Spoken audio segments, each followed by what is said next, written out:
مقصد صرف معاشرے میں امن قائم کرنا ہی تو نہیں، یہ تو ایک منفی پہلو ہے۔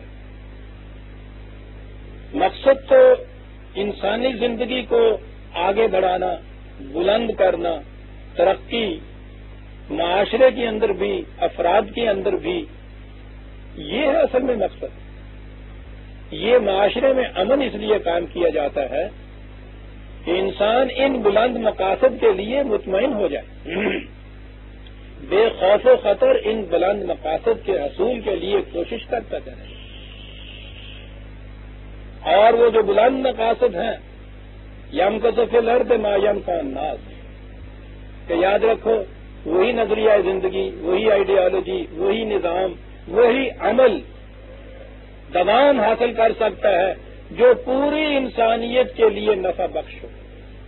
یہ ہے وہ بلند مقصد جس کے لیے ایک خاص رقبے، خاص مملکت کے اندر نظام قائم رکھنا، امن قائم رکھنا ضروری ہوتا ہے، تاکہ یہ افراد یہاں اطمینان اور امن کی زندگی بسر کرنے سے یہ بلند مقصد جو ہے کہ نوع انسانی کے لیے یہ کتنے منفعت بخش کام کر سکتے ہیں، اس کے لیے ان کو سکون اور امن میسر آ جائے۔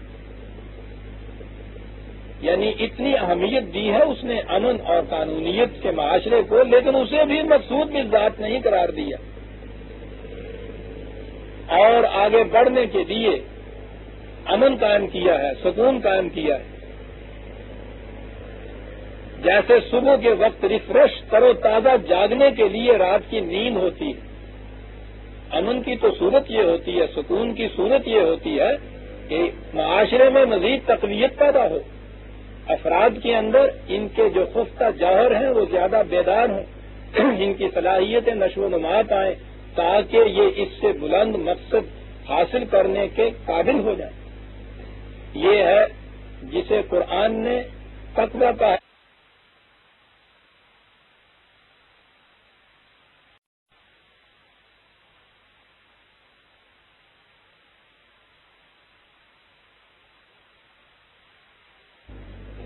یہ ہے جسے قرآن نے تقویٰ کہا ہے، اور دوسرا لفظ اس کے نزدیک قرب و خداوندی جسے کہا ہے۔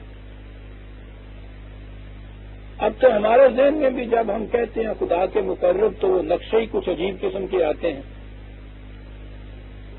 وہ ساری دنیا سے الگ الگ کہیں گوشے میں، تنہائی میں، حجرے میں، زاویے میں بیٹھے ہوئے، خانقاہوں کے اوپر دنیا کمائے اور وہ کھائیں، وہ مقربین ہوتے ہیں۔ قرب خداوندی کے تو معنی یہ ہیں۔ اور خدا کے قرب، پہلی چیز تو یہ ہے کہ وہ قرب کوئی ایسی چیز تو ہے نہیں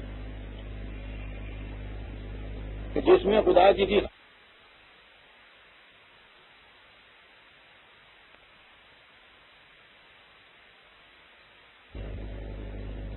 یہ کیا چیز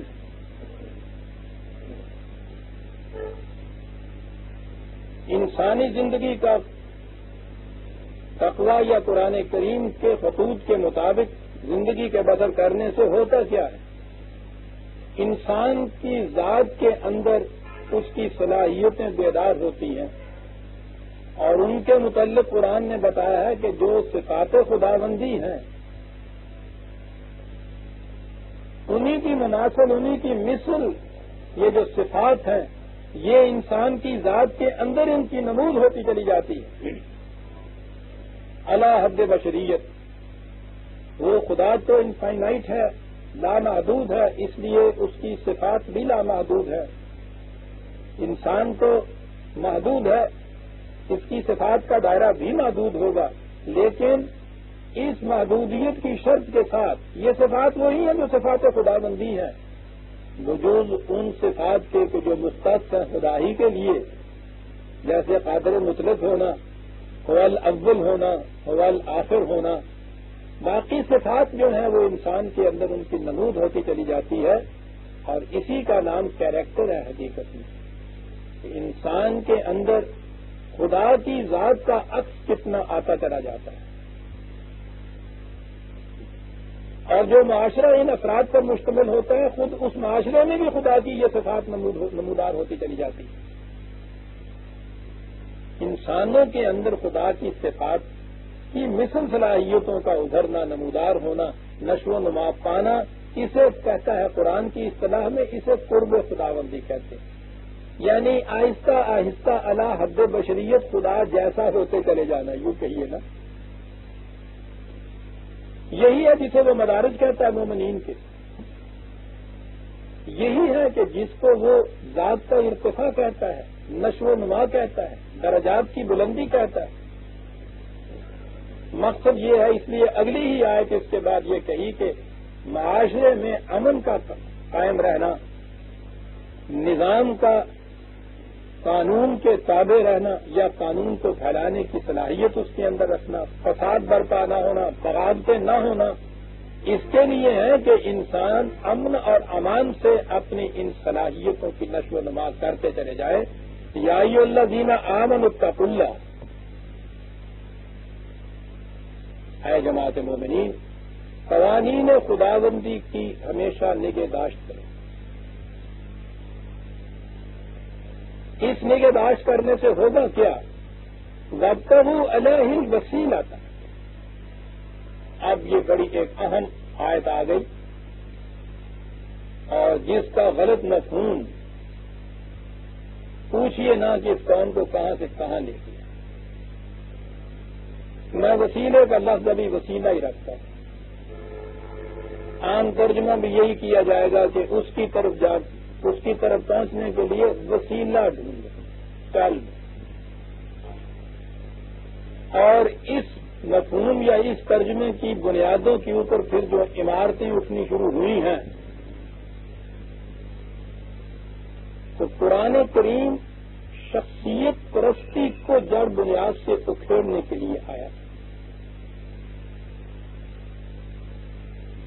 دنیا میں سب سے عظیم شخصیت جن کے متعلق ہمارا ایمان ہے، اور علی وجہ البصیرت ایمان کے بعد از خدا بزرگ تو ہی اس کا متفق حضور ذات اکرم صلی اللہ علیہ وسلم، عالم انسانیت کے بلند ترین مقام پر فائز۔ ان کے متعلق بھی قرآن کی کیفیت یہ بار بار کہلواتا چلا جاتا کہ قل انما انا بشر مثلکم، ان سے کہتے جاؤ میں تمہارے ہی جیسا ایک انسان ہوں، یوحی الیہ، جب میری طرف یہ وحی نازل ہوتی ہے، اور جب یہ وحی میں تمہیں دے دیتا ہوں، تو پھر بس جیسے تم بشر ہو ویسے میں بشر ہوں۔ یہاں تک بھی حضور نے یہ کہا قرآن کریم کے اندر 2-3 مقامات میں ہے کہ ان سے کہہ دو کہ اور تو اور اگر میں بھی قوانین خداوندی کی معصیت کروں تو میں بھی اس کے عذاب سے ڈرتا ہوں۔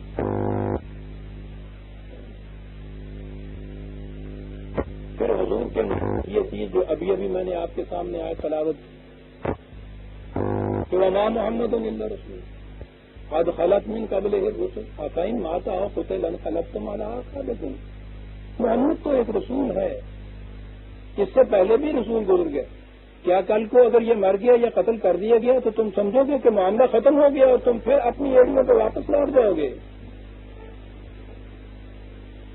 اور اس سے بھی آگے سورہ آل عمران کی وہ آیت مشہور 3 کہ ما كان لبشر ان يؤتيه الله الكتاب والحكم والنبوة ثم يقول للناس كونوا عبادا لي من دون الله۔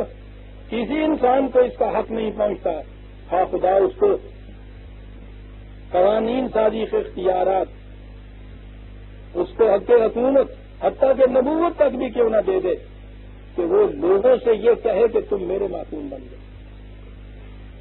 اس کا فریضہ یہی ہے کہ وہ کہے کہ خدا کے قوانین کی ہدایت کرو، تم بھی کرو، میں بھی کرتا ہوں، انا اول المسلمین، میں سب سے پہلے اس کے سامنے جھکتا ہوں۔ عزیزان من، قرآن کریم نے یہ تصور دیا، یہ نظام دیا، وہ کسی انسان کو دوسرے انسان کا معصوم بنانا جو ہے اس کو شرک قرار دیتا ہے۔ یہ میدان ہے جس میں ہر انسان کھلا ہے کہ وہ اپنے حسن عمل سے جتنا جی چاہے آگے بڑھتا جائے۔ سابقاتم بالخیرات جو ہے، یہاں قانون کا اتباع ہے، قرآن کے اصولوں کے مطابق زندگی بسر کرنے کا ایک نظام ہے، اشخاص کا اس میں کوئی تعلق ہی نہیں، لیکن اس آیت میں جو لفظ وسیلہ آ گیا اور وسیلہ لیا انہوں نے اردو اور پنجابی کا، تو اس کے بعد کہ صاحب وسیلے کے بغیر تو خدا تک پہنچا ہی نہیں جا سکتا۔ قرآن شریف میں کیا ہے؟ اب یہ وسیلے ڈھونڈ رہے ہیں صاحب، یہ حضرت صاحب جتنے بھی آپ کے ہاں ہیں وہ سارے کے سارے پھر وسیلے بنے ہوئے ہیں خدا تک پہنچنے۔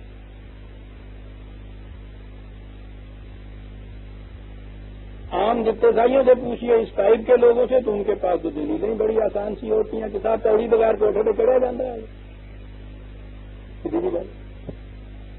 دیکھا آپ نے کیسے چپک جاتی ہے بات؟ آپ کو معلوم ہے میں نے کئی دفعہ یہ بات کہی ہے، تصوف کا سارا راز تشبیہات میں، کچھ نہیں اس میں، وہ تشبیہات ایسی انہوں نے رکھی ہوئی ہیں کہ وہ چپک جاتی ہیں ذہن کے ساتھ۔ یہیں سے بات پہلا سبق جو وہاں شروع کرایا جاتا ہے وہ یہ کرایا جاتا ہے کہ خدا اور انسان کے درمیان ایک ضرورت ہے ایک وسیلے کی، اس کے بغیر انسان خدا تک نہیں پہنچ سکتا۔ یہاں سے ابتدا ہوتی ہے تو تصوف کا پہلا سبق یہ دیا جاتا ہے۔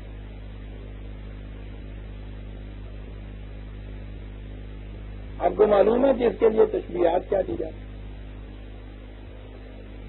پہلے تشبیہ یہ پڑھائی گئی تھی کہ جلال خداوندی جو ہے اس کے جلوے کی تو کوئی تاب نہیں لا سکتا، موسیٰ تاب نہیں لا سکتا، تو طور پھٹ گیا صاحب، تم کیڑے بال دیں گے؟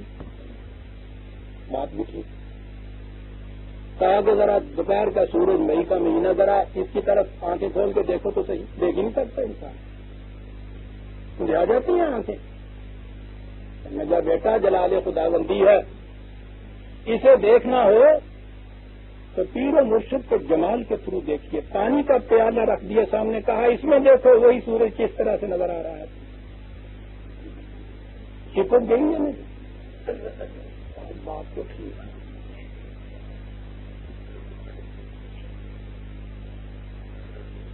جلال خداوندی کی تاب انسانی آنکھ لا سکے، موسیٰ نہیں لا سکے تو طور نہیں لا سکا، اور اس پہ پھر جو شاعری چلتی ہے تو آپ کو تو معلوم ہے، اور آپ نے دیکھا کہ پھر وہ پانی کے پیالے سے کس طرح سورج نظر آتا ہے اس میں۔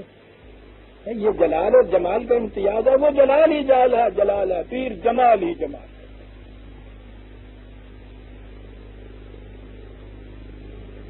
سب حضرت صاحب اعمال تو ہم بھی کرتے ہیں، کام بھی کرتے ہیں، کہنے لگے بیٹا اس طرح سے اعمال کو نتیجہ پیدا کرتے ہیں، غلط۔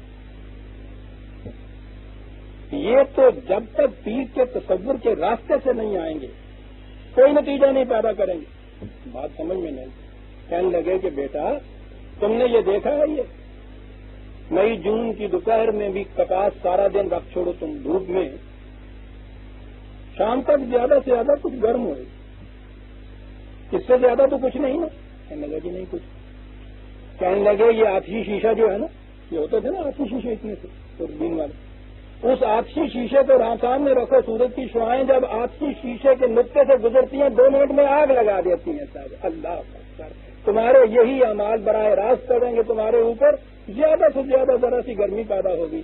بیٹا جب یہ پیر کے تصور کے آتشی شیشے میں سے گزریں گی تمہارے اعمال کی کرنیں 2 منٹ کے اندر عشق کی آگ بھڑکا دیں گی۔ اللہ اکبر، چپک کے رہ گئے۔ اگر بابا صاحب روز گاؤں سے چلتے تھے، راستے میں دریا پڑتا تھا، پیچھے پیچھے مرید ہوتا تھا، کشتی کی ضرورت ہی نہیں ہوتی، آتے تھے دریا کے کنارے، اسے کہا ہوا تھا کہ میں آگے آگے چلتا ہوں، تم یا فرید کہتے ہوئے میرے پیچھے پیچھے چلتے جاتے، چلتے جاتے تھے، سال گزر گئے، آپ چلے جاتے تھے۔ ایک دن مرید کے ذہن میں آیا کہ یہ حضرت صاحب بھی کچھ منہ سے کہتے ہیں، کیونکہ لب ہلتے نظر آتے تھے، قریب جا کے سنا تو وہ یا اللہ کہہ رہے تھے۔ انہوں نے کہا کہ صاحب ہمیں انہوں نے خامخواہ کے لیے اپنے راستے پہ لگا چھوڑا ہے، یہ جو یا اللہ کہتے ہیں تو میں بھی کون ہوں تم۔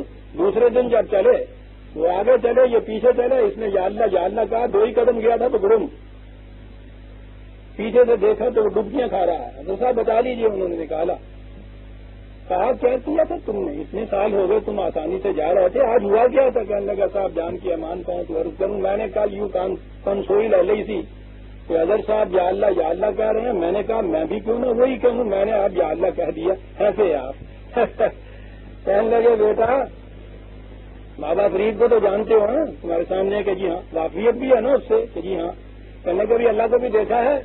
کہنے لگے جی نہیں، تو کہنے لگا اس کے ساتھ تو تمہاری واقفیت ہی نہیں، کہنے کہنے لگا فرید کی تو اس کے ساتھ واقفیت ہے، وہ اس لیے اس کا نام لیتا تیری نہ واقفیت نہ تو جانے انہوں نے نہ لے گا، تمہیں کیا بتانا ہے؟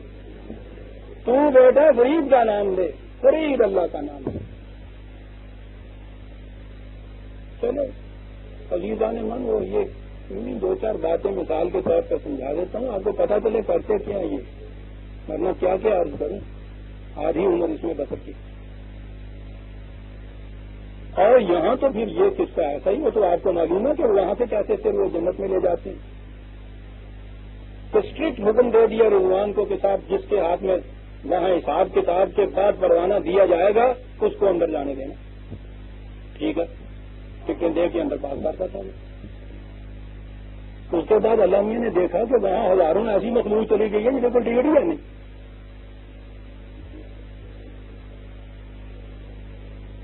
سب بھیجیا انہوں کھڑا، انہوں نے کہا یہ کیا ہوا؟ کہنے لگے میں نے تو کسی ایک شخص کو بھی نہیں جانے دیا جس کے پاس ٹکٹ، تو کہنے لگے اندر دیکھتے نہیں ہوں، تو بھارت کی ففتھ ڈویژن کی طرح 20,000 کے قریب مسلح آیا ہوا،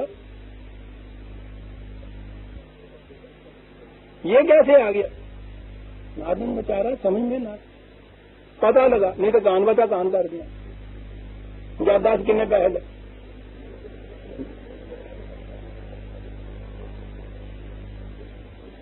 خضر صاحب کو رحم آ گیا جب انہوں نے دیکھا کہ ایک بے گناہ اس طرح سے مارا جا رہا ہے، انہوں نے کہا کوئی بات نہیں میں سمجھا دوں گا۔ انہوں نے کہا یہ کہ میں تمہارے پاس سے گزرا تھا نا اور یہ کمبل میرے اوپر تھا، اب دیکھیے اسمگلر کس کس قسم ہوتے ہیں، یہ عقیدہ ہے۔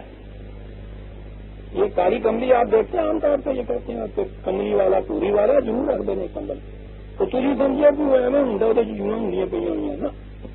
کہا یہ گیا کہ پیر کی کملی کی ہر تار کے ساتھ مریدوں کی روحیں چپکائی جاتی ہیں اور وہ کملی لے کے نہایت آسانی سے گزر جاتا ہے، رضوان کے پاس روپیے نہیں پتہ نہیں لگتا، اور وہ اندر جا کے جب اس کو وہ جھاڑ دیتے ہیں وہ سارے کے سارے بہشت میں ہوتے ہیں۔ پاس کہنے لگا اس کے بغیر جنت میں جانے کا کوئی راستہ ہے بیٹا؟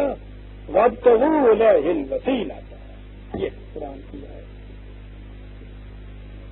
اس آیت کی تفسیر میں عزیزان من عمر گزار دی جاتی ہے مرید کی، اور اس کو ہلنے نہیں دیا جاتا کہ وسیلے کے بغیر تم نہیں پہنچ سکتے۔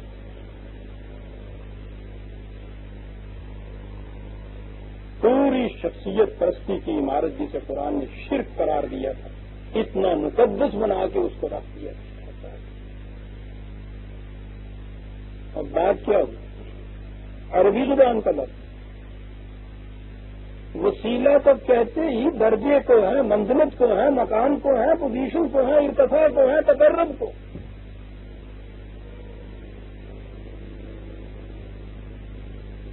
خدا کے ہاں بلند مقامات کی آرزو کرو، وابتغوا، بلند درجات کی آرزو کرو، کوشش کرو ان کو حاصل کرنے کی۔ کیسے کوشش کرو؟ جاہدوا فی سبیلہ، اس کے راستے میں جہاد کرو، مسلسل جدوجہد کرو، یہ حاصل ہو جائے۔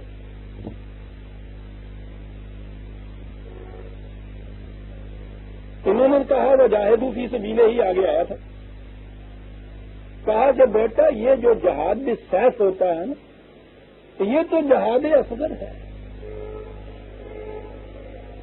جہاد اکبر اپنے نفس کے ساتھ جہاد کرنا۔ آیت کے معنی یہ ہو گئے کہ وسیلہ ڈھونڈو پیر کا، جہاد کرو اپنے نفس کے ساتھ۔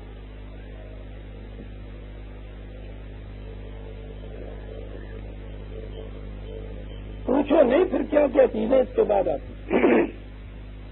قرآن نے خود بتا دیا تھا کہ خدا کے ہاں بلند مقامات حاصل کرنے کا طریقہ یہ ہے کہ جاہدوا فی سبیل اللہ، اس کے راستے میں مسلسل جد و جہد کرے.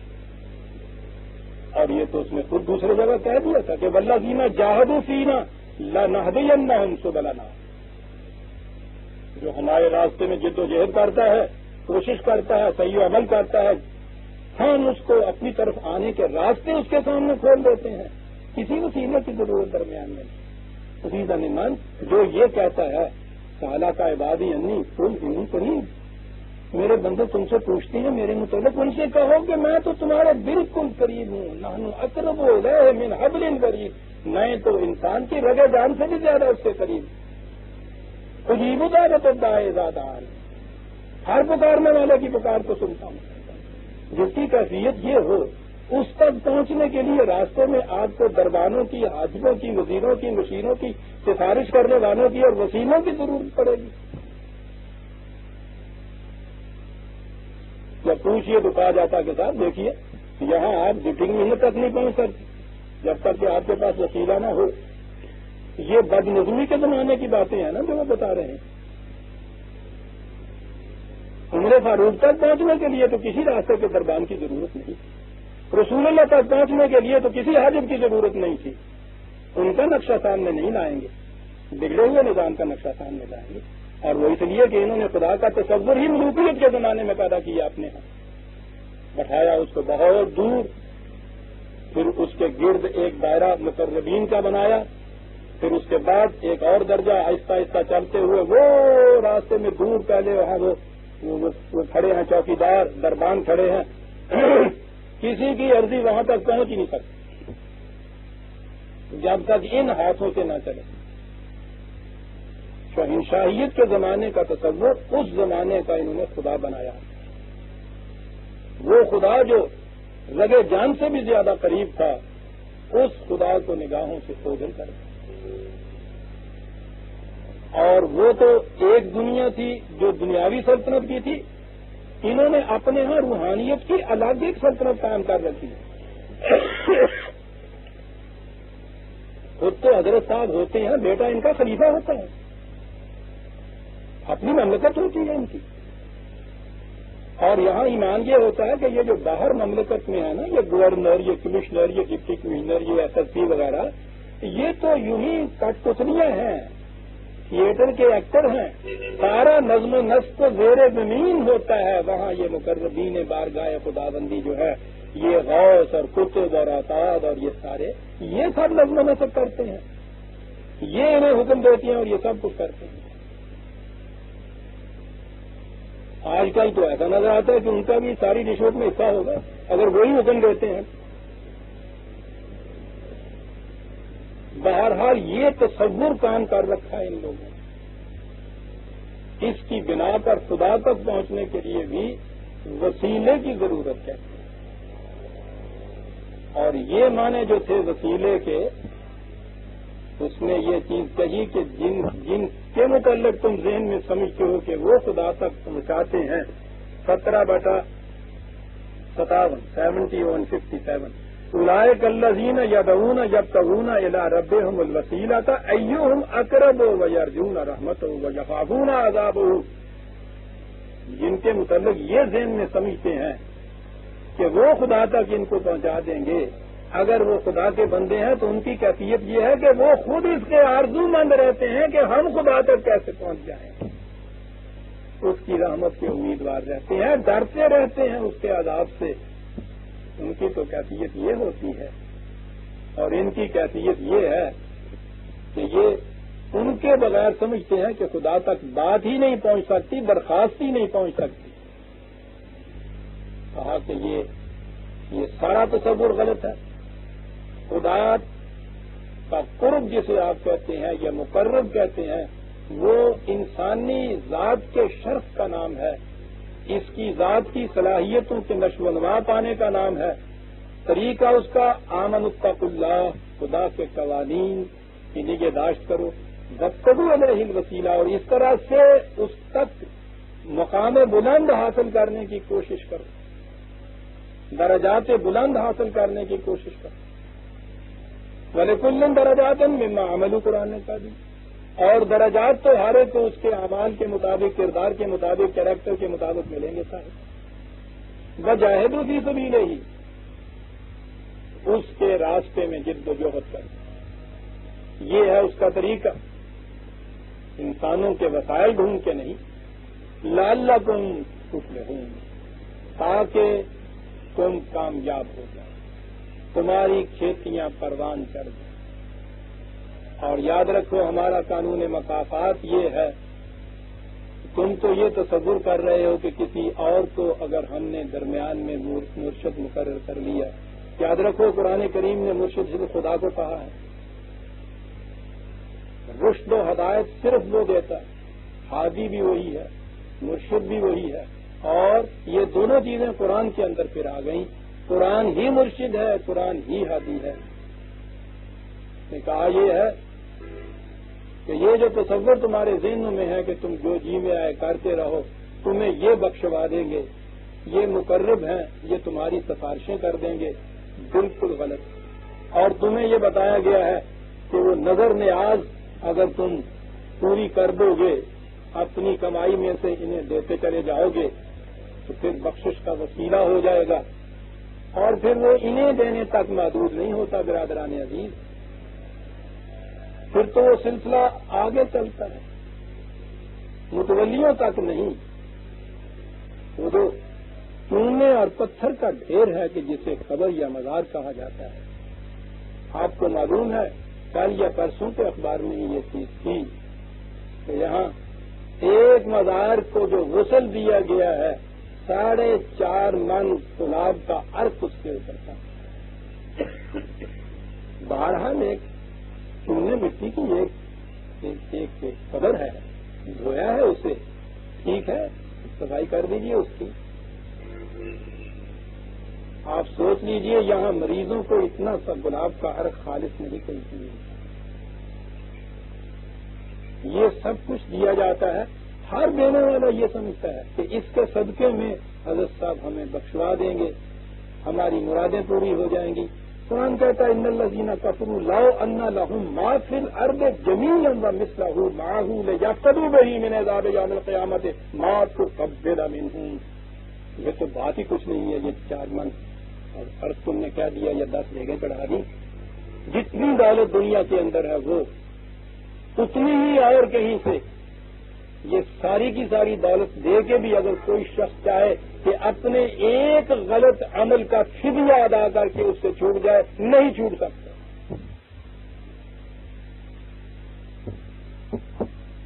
دیکھتے ہیں کہاں لایا قرآن اس کی. بالکل نہیں چھوٹ سکتا. مکافات عمل تو چیز وہ ہے سر، فدیہ دے کے چھوٹ کہاں سکتا. میں نے عرض کیا نا کہ میں مثال کے طور پہ سمجھایا کرتا ہوں کہ آگ میں انگلی ڈالیے، اس کے بعد انگلی جلے گی اور اس سے آپ کو درد ہوگا. اب یہ جو درد آپ کو ہو رہا ہے، لائیے تو بڑی سے بڑی سفارش کسی بادشاہ کی، کسی پریزیڈنٹ مملکت کی بھی سفارش لے آئیے، چٹھی وہ لکھ دے اس کو، آگ کو یا اس درد کے زخم کو کہ ہم سفارش کرتے ہیں کہ اسے تکلیف نہ ہو. کچھ اثر اس کا. دنیا بھر کی دولت تقسیم کر دے باہر، درد مٹ جائے؟ نہیں مٹ سکتا. بڑے سے بڑا ہمدرد دوست بھی ہمدردی کے الفاظ 4 کہہ دے گا، جسے کہتے ہیں اس کے دل کو نرم رکھ دے گا غمگساری کی. یہ درد نہیں لے سکتا، کوئی دوسرا اس میں شریک نہیں ہو سکتا. اس کے لیے تو خدا کے قانون کی خلاف ورزی کی تھی، اسی کی قانون کی طرف لوٹ کر دوا جو اس نے اس کے لیے تجویز کی ہے وہ لگانی پڑے گی. کفارے اور فدیے اور سفارشیں اور شفاعتیں، ان سے یہ اثرات جو ہیں دور نہیں ہوتے. اور یہ وسیلے یہ کیا کام کر دیں گے؟ یہ ساری دولت بھی صرف کر دو، پھر بھی اس سزا سے، اس درد سے، اس عقوبت سے، اس عذاب سے نہیں بچ سکتے. مات تو قبل منہ ہو، قبول ہی نہیں کیا جائے گا. دیکھیے قبول کرنا کہاں آیا ہے. وَلَهُمْ عَذَابٌ أَلِيمٌ. یہ درد وہ ہے کہ جو فدیوں سے نظر و نیازوں سے، ان چیزوں سے، سفارشوں سے کسی کے یہ نہیں کم ہوا کرتا۔ یہ تو جسے درد ہے ہوگا بھی اسے، اور اس سے بچنے کی یا اس کی تلافی کی شکل بھی یہ ہے کہ جو اس نے اپنے قانون میں یہ کہا ہے کہ اس کا علاج اس طرح سے ہوگا، وہ کیجئے تو یہ ہو سکتا ہے۔ اور سیئات کو دور کرنے کا علاج اس نے کہا ہے کہ حسنات زیادہ سے زیادہ کرو، اور پھر یہ چیز دور ہو سکے گی۔ عزیزان من، سورہ مائدہ کی آیت 36 تک ہم آ گئے۔ 37 آیت سے ہم آئندہ لیں گے۔